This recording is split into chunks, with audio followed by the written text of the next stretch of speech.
Opinion: Tony Brown may have delivered the quote of the week.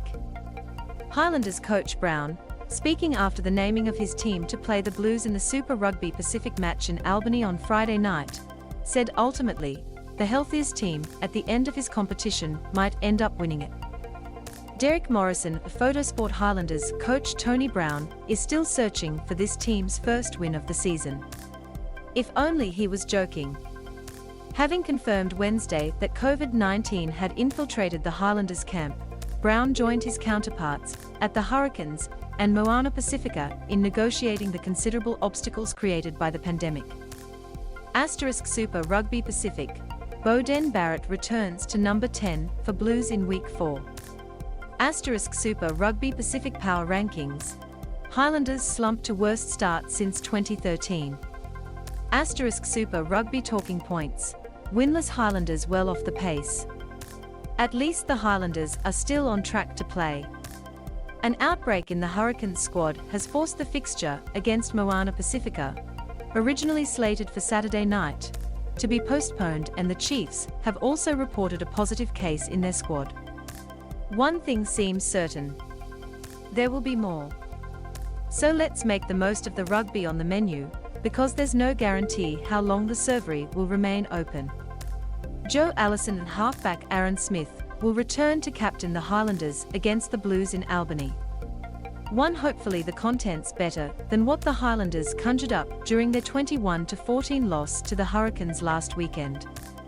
Anyone who refused to swap TV channels during that game deserves to be mentioned on the New Year honors list. Seriously.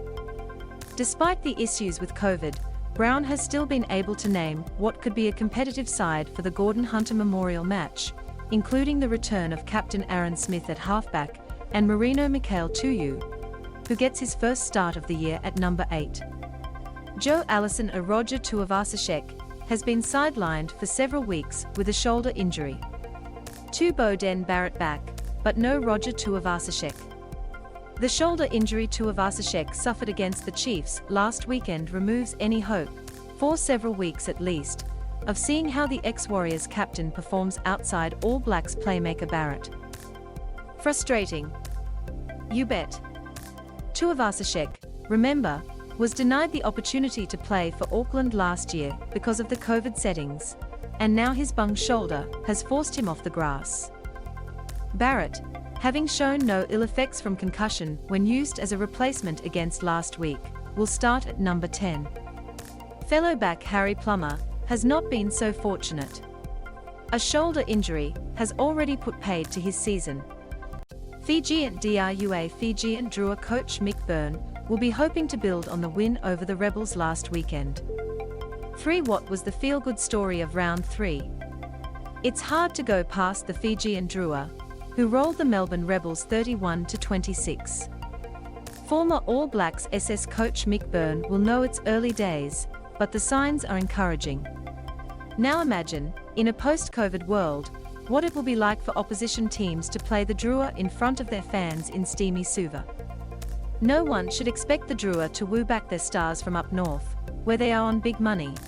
But if they can drill into their talent in Fiji and create pathways for them into Super Rugby Pacific, they could be a real force in a few years' time. Asanka Ratniak, or Reese Hodge of the Rebels, is shadowed by a seagull during the round 2 match against the Western Force, for which could, in turn, create angst for the Australian teams. Remember how, in 2020, NZ Rugby tried to play the tough guy and force the Aussies to field just 3 sides. NZ Rugby's tactics may have been questionable, but it's still hard to forecast when our friends across the creek are going to be capable of fielding 5 sides capable of winning the Super Rugby Pacific title. The Rebels, like the Highlanders, are winless after 3 rounds, but it would be too simplistic to compare the two teams on those results. The evidence doesn't stack up. The New Zealand Conference, even with debutantes Moana Pacifica on board, is uncompromising. The Aussie won. It is what it is.